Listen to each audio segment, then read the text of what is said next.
I always hate covering stories like this because I always feel like there's nothing interesting for me to say because all of the prescriptions are so obvious, you know? It's like what do you have to say about this that anyone couldn't have already said? Jeff Bezos is saying basically we're not going to pretend to be impartial anymore. We are just going to be conservative.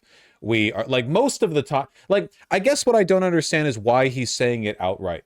Why not just implement these changes slowly by accepting more and more opinion writers that are conservative leaning? Like why say it so directly? Here, I'll just read it. I shared this note with the Washington Post team this morning. I'm writing to let you know about a change coming to our opinion pages.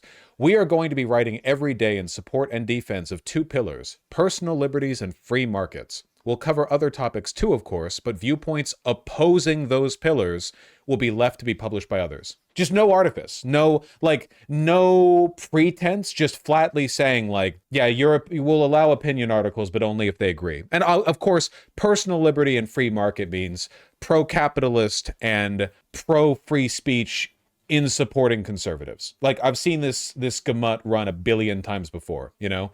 In favor of free speech when conservatives do or say anything wretched, anti-free speech when, anything even remotely left-leaning is said. How can you possibly say that you're in favor of personal liberties and then say, by the way, if you disagree with us, you're not allowed to post here? We're pro-free speech conceptually, not here though. There was a time when a newspaper, especially one that was a local monopoly, might have seen it as a service to bring to the reader's doorstep every morning a broad-based opinion section that sought to cover all views.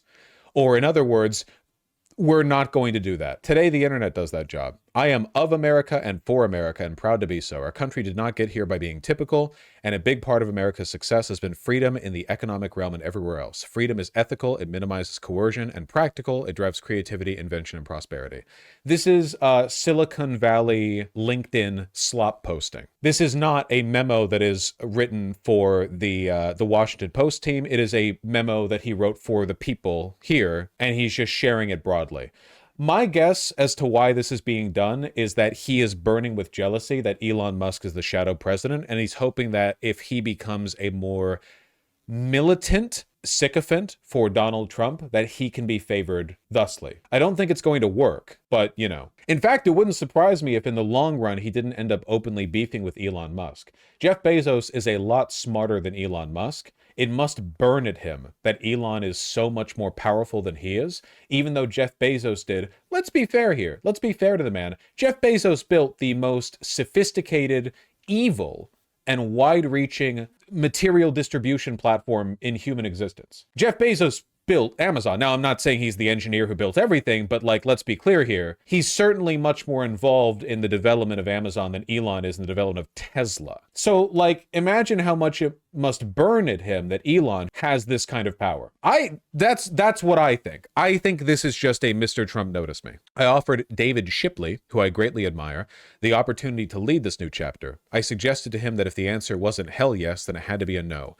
After careful consideration, David decided to step away. This is a significant shift, it won't be easy, and it will require 100% commitment. I respect his decision. We'll be searching for a new opinion editor to own this new direction, or to censor. I'm confident that free markets and personal liberties are right for America. See, again, language like this would not be employed if this wasn't an attempt to bid for Trump's attention. It doesn't make any sense if he's just making an announcement about a change in editorial direction, Why is he doing this big, this pretentious speech about the future of the country? What is that?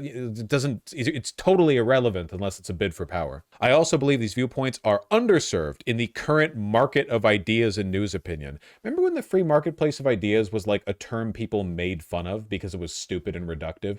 Because the implication from people who said it was always that everyone gets a fair shot at it, when in reality the marketplace is actually dominated by a few oligarchs, like here. I'm excited for us together to fill that void. Jeff. So that's cool. So yeah, the Washington Post has not been a reliable source of information for a long time.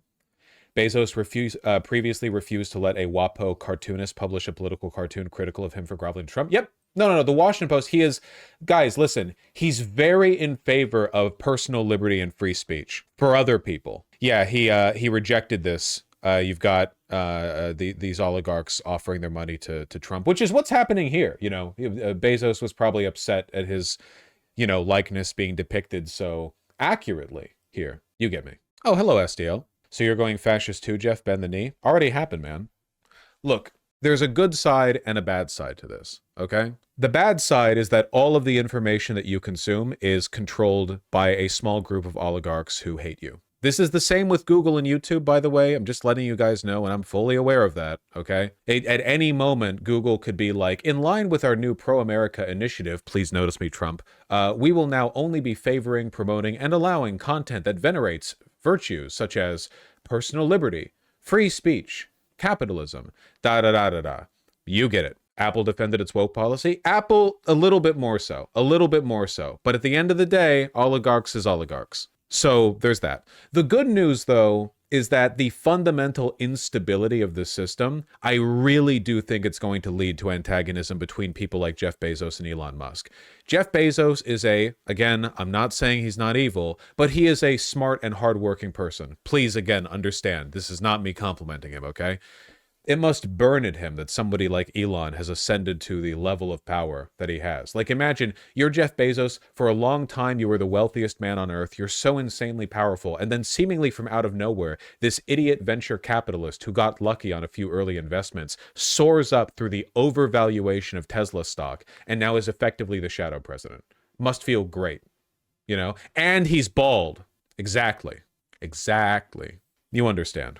Anyway, it might lead to infighting. Keep in mind, after all, Elon Musk and Sam Altman have both been beefing. Elon very publicly dislikes Sam Altman, and they've both taken extensive shots at one another. These oligarchs don't get along. That's because they're not ideological fascists. Elon might be to an extent, but they're ultimately very self-interested, The old nobility. The main thing you do in an aristocracy is prevent the aristocrats from all killing each other, right? Because they all want it. Everyone, you'd think these people would be happy and content at the top of society. But Marx wrote about this, that in many cases, the pressure of being on the upper crust is greater than the pressure of being at the lower crust. If you're a serf, if you're a serf in 14th century France, your life sucks, yeah, but you've kind of got your own and you're you're just living your life. No one's really coming after you as long as times are stable enough. No famine, no war, you're kind of doing your thing. If you're an aristocrat, if you're a nobleman, if you're a damn duke, you people are all constantly politicking against each other. It's like that too for these oligarchs, They're not all built in line, and they don't respect any central figure.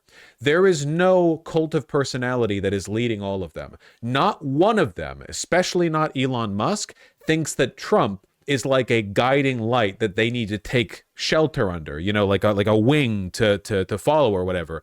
I mixed up those metaphors. They're not following Trump. They're all just trying to use Trump's mandate as a platform to get ahead. This instability, it's going to cause rifts. It's going to cause problems. Unfortunately, the battleground they're all fighting on is made up of us, So I'm not saying this is necessarily a good thing, stability-wise. But, yeah, we're the ball they're playing ball with. I thought you said companies merge and don't fight each other, and that's typically true. But we're not talking about companies. We're talking about oligarchs.